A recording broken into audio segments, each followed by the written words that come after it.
Chattanooga mourns. A community tries to pick up the pieces after a shooting rampage as investigators search for clues. Guilty as charged, the verdict is handed down to the man who opened fire in a Colorado movie theater.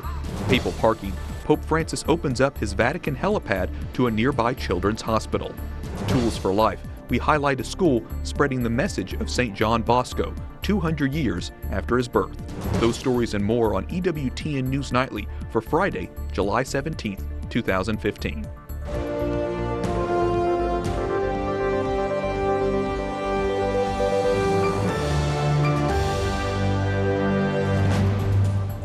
Good evening and thank you for joining us tonight. I'm Wyatt Goolsby in for Brian Patrick. We're learning more tonight about the shooting spree in Chattanooga, Tennessee. The Marine Corps has identified the 4 men killed in the attack on military facilities. Now investigators are left to answer the question, why? I think the concerning thing here is this is somebody that wasn't on anybody's radar. Local and federal investigators are trying to figure out why Mohammed Yusuf Abdulaziz went on a rampage Thursday. Police say he opened fire on a military recruitment office, then a Navy operational support center. Both hit within 30 minutes. In the end, 4 Marines were killed, 3 others were injured.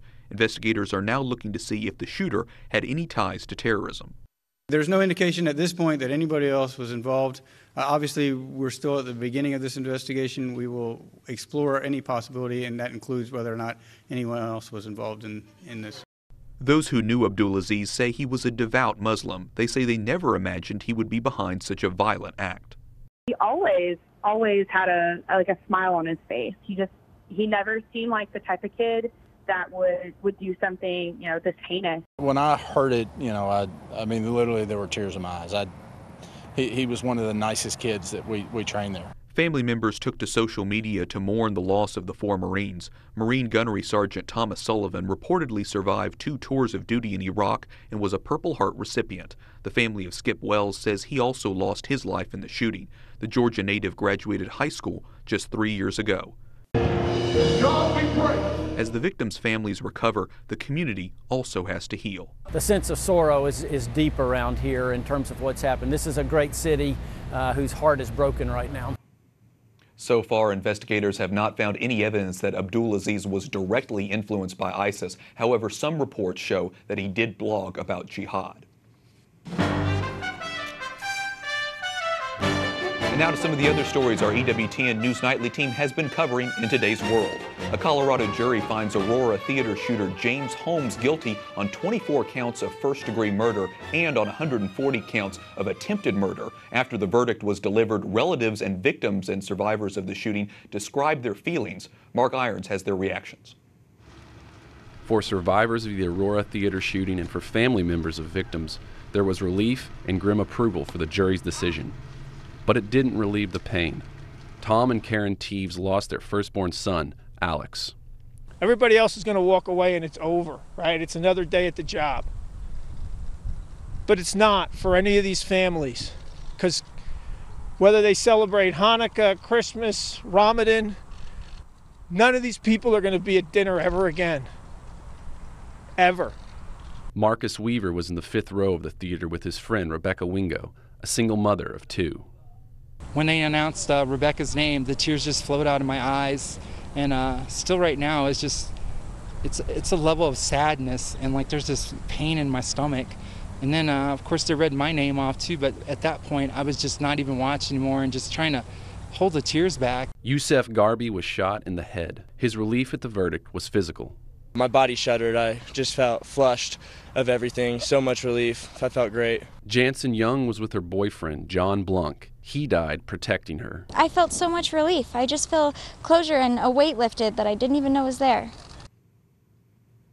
The same jury that delivered the guilty verdicts will decide whether Holmes will face the death penalty. The sentencing phase begins next week. Wyatt? And we'll continue to cover it. Thanks so much, Mark, for that report.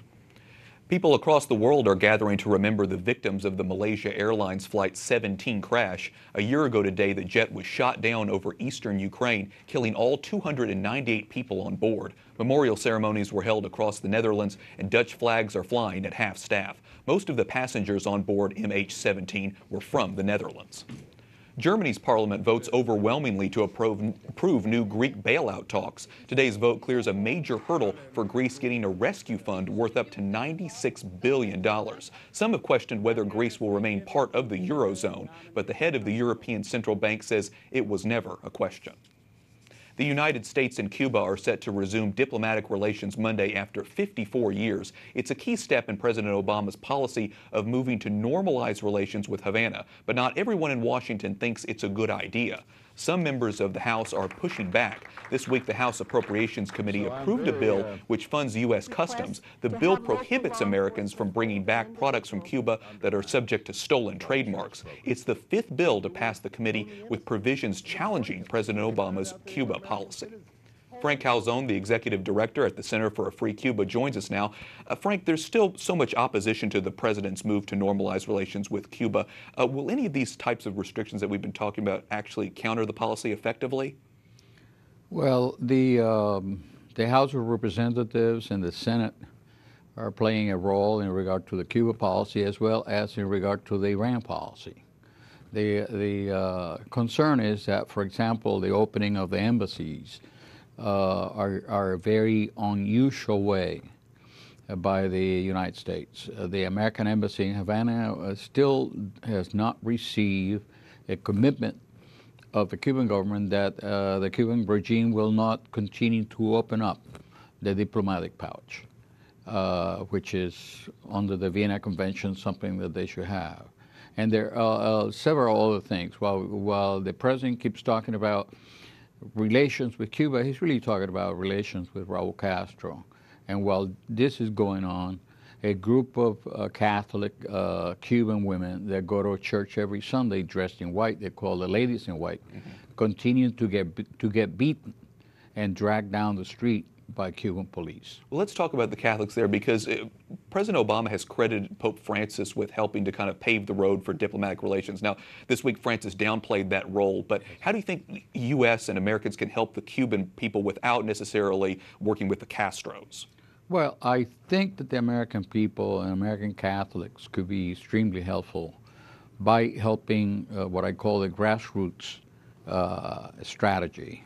Anyone who goes to Cuba that could visit any of the institutions that are taking, that the nuns work, that's the best way. Parishes. Let the higher-ups in the hierarchy deal with state-church relations, and let's have as many people of goodwill outside Cuba help the Cuban people at that level. It's good advice. I know I've been reading about that as well, just to help people there on the grassroots level. Frank Calzon, thanks so much for your time and being here again. Thank you. Pope Francis calls St. John Bosco a pastor who opened up the way of holiness for young people. As we celebrate 200 years since his birth, Jason Calvi takes us to a school where his legacy lives on. If you guys want to bring stuff back, you guys can. Nancy Salmeron doesn't know where she'd be if she hadn't gone to school here. They want to see you graduate. They want to see you succeed. They want you to get to and through college. It might have also been a different story for Kevin Durham. It's only my dad and me, so we don't have that much income. So the school offering that ability made it easier for me to come here. The key unlocking a Catholic education for these low-income students is taking this motto seriously.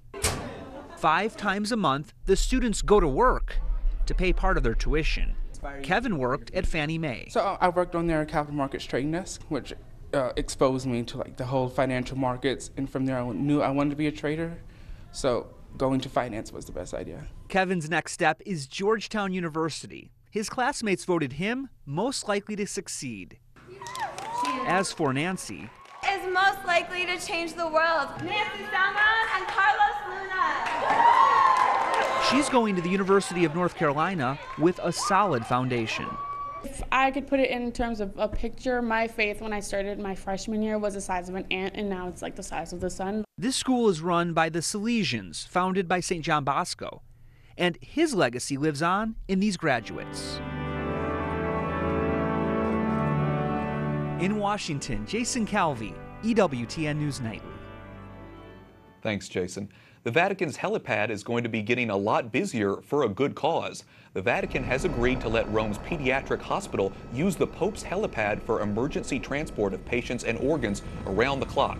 Francis is overjoyed by the agreement. He rarely uses the helipad located in the Vatican gardens. Previous popes would frequently fly by the helicopter to and from the papal summer residence in Castel Gandolfo. Coming up, states are joining some members of Congress calling for an investigation into Planned Parenthood. We'll have the latest. Plus, Iraqi soldiers strike a major ISIS stronghold.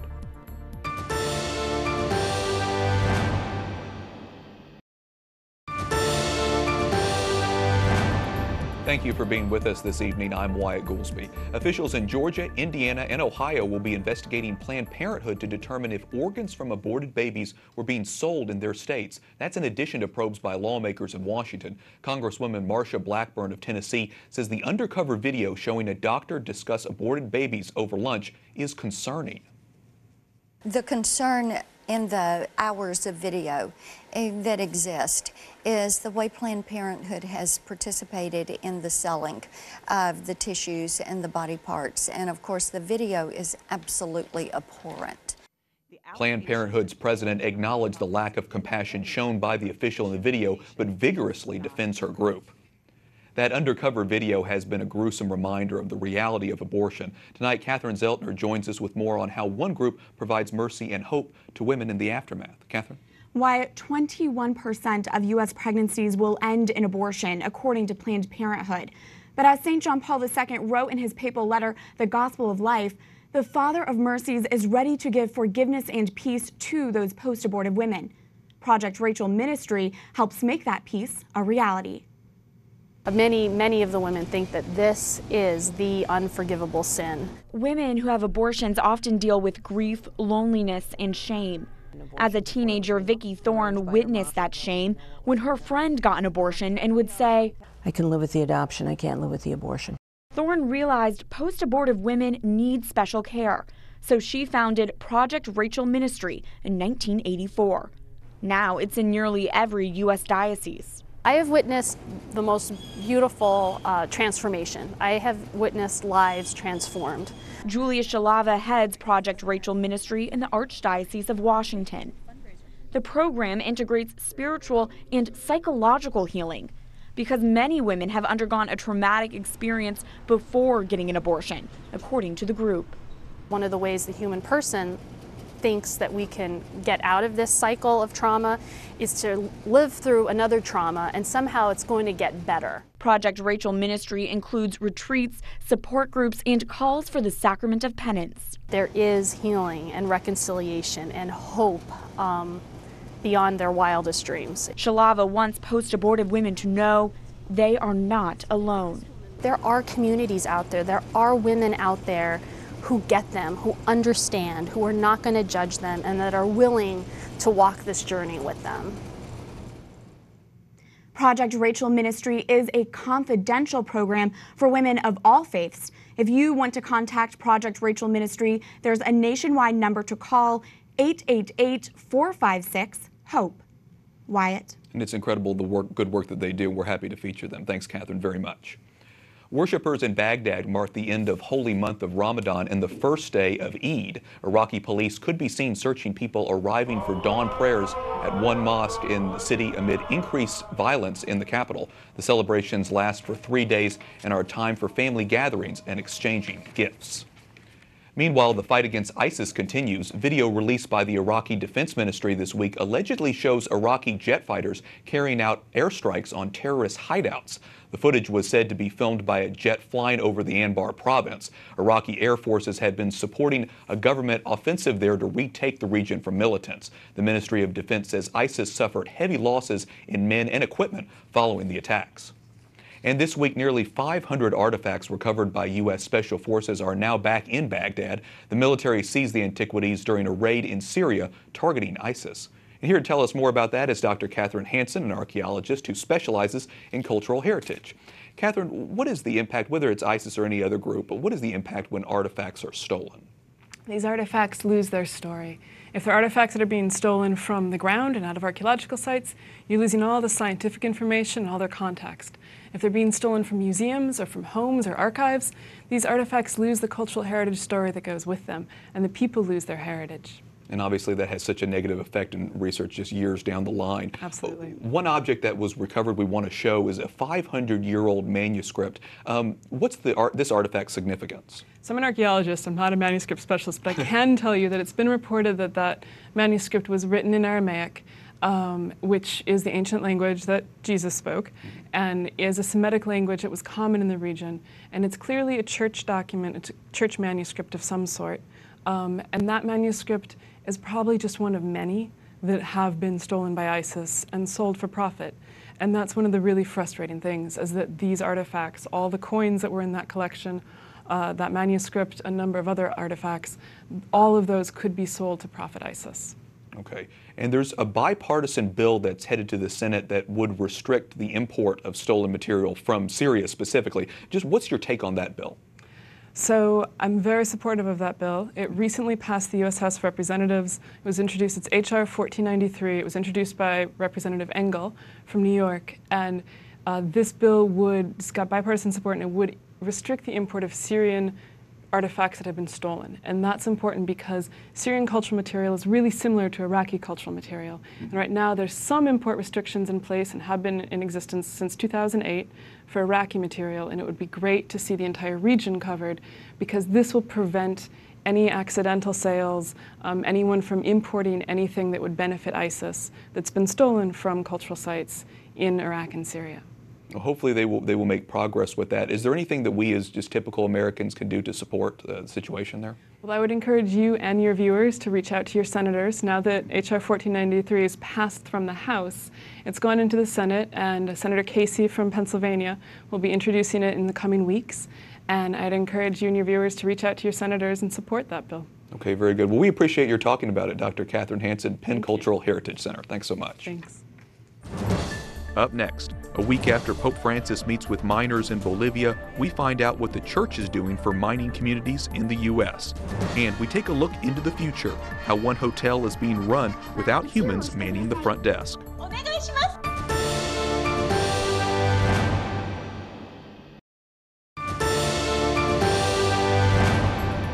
When everything falls apart, only one thing sustains our hope. God loves us. He loves everyone. A tweet from Pope Francis today. Father John Rausch joins us now from Rome. He's a Glen Mary missionary who has lived and worked in the Appalachian region of Kentucky and Virginia for 40 years. Father John, you're taking part in a Vatican meeting about mining communities. What are some of the big issues you are talking about? The amazing thing is we have people from all over the world. I mean from Africa, Asia, South America, wherever. Consistently, they're talking about how different communities do not have the power to really have their own destiny. They are people who recognize that the mining industry has no real regard for the future of their communities. So I think that we're talking about how human rights are being trampled upon in the pursuit of profit in so many ways. Pope Francis recently met with miners and other labor groups on his trip to Latin America, mentioning that he highlighted the poor and the dignity of work. How, in your view, can the church help miners and their communities? Well, first of all, we have to always stand on the side of the oppressed, those who are on the bottom, those who are not being given their adequate rights. And I think speaking out is one thing, helping the community to recognize their dignity as sons and daughters of God. Those are the things that are so important. At best, we have to be the moral, we have to be the conscience of the entire economic system. Do you think Pope Francis has done a good job about voicing that? Yes, and he continues to really put the agenda out there. And whereas in the past, I think the agenda has swung to what will make more money, how much more growth can we have in the economy, what Pope Francis has been saying is let's look at the people, let's look at the earth, Let's look at how we are all in this together. And that is such an important message in a time in which our Earth is in peril and human community is being disregarded. Sure. Well, I know you've been aware about these issues for years now. Tell us a little bit more about your ministry in Lexington, Kentucky. Well, my ministry in Appalachia basically is a ministry of helping people see, trying to open people's eyes. I do a lot of tours of Appalachia where I take people around, I show them the problems. I also show them where the church is responding, how the church is responding. And through those encounters with local people, many visitors have their hearts changed, and it's this conversion that we're looking for. All the economics is out there, all the great theories are out there. We have to go from our heads to our hearts. It sounds like a really great ministry. Father John Roush joined us from Rome. Thanks so much for your time today. Thank you for having me. And we welcome back Dr. Matthew Bunson with the St. Paul Center for Biblical Theology. Matthew, Pope Francis' recent encyclical was kind of a touchstone during his trip to Latin America, especially this idea of integral ecology. Can you explain what does he mean by that term? Yeah, well, as we just heard Father Roush speaking, everything is sort of related, isn't it? Mm-hmm. What Pope Francis is getting at, building on the work of John Paul II and Benedict XVI, in God's created order, there is an integrated, integral relationship between the social environment and the natural environment. The two really have to coexist, but also the two have to work together. They have to be together. And we have to give priority then to protecting one and protecting the other. And if you read very carefully everything that Pope Francis said in South America, Laudato Si was quoted more than any other document, with the possible exception of Evangelii Gaudium, the joy of the gospel. He's telling South America, this is what you have to do. You have to protect the natural environment, but you can't lose focus as well of defending the family, of building a just society. At the same time, making certain that you are putting the human person at the center of your economy. All of those things come together, again, in that created order. What do you think we can anticipate from the U.S. trip and his speeches and homilies? You know, he's kind of someone who goes off the cuff. Do you think he's going to talk about the same kind of things when he comes here? I think he will. I think Laudato Si is going to be, to use that word again, a touchstone for everything he's saying here. In his trip in South America, Pope Francis talked about the need to have a globalization, a different kind of globalization, one that moves away from indifference and profit to a globalization of hope and love. That's the message he's going to be bringing here because he wants the United States, the world's largest economy, to have a major role in how we accomplish that style of globalization. But it's also going to come with a rather hefty price for those who think that he's only going to focus on social justice issues as they see it. Pope Francis is going to be talking, for example, about the economy of waste, about disposability of people. And of course, there's no greater example of that right now, of putting money and profit ahead of the human person than the whole Planned Parenthood scandal. So this touches very directly, I think, on the message that Pope Francis is bringing to us here in the U.S. Yeah, absolutely. And certainly we're going to continue to cover him and his spontaneity and everything else that he's going to be saying during his trip both to Cuba and the U.S. Yeah. Dr. Matthew Bunson, thanks so much for joining us, as always. We'll have a lot to talk about. God bless. Thank you. During his trips around the world, it's unlikely Pope Francis has seen anything like a new hotel that just opened up in South Japan. It's staffed with fully functioning robots. Guests are welcomed by a robot upon entering the Hina Hotel. A porter robot gathers your bags, puts them on a cart, and escorts you and your luggage to your room. The hotel says operating costs for robots is about 1/4 of what it costs to have human employees do the job. Hina Hotel has 80 robots and only 15 humans on staff. And finally tonight, President Obama thanks the nation's oldest veteran for her service to our country. Emma Didlake is 110 years old and a veteran of World War II. Her decorations include the Women's Army Corps Service Medal, American Campaign Medal, and World War II Victory Medal. She is visiting Washington, D.C. this week for her honor flight. We, too, want to say thank you to Miss Emma.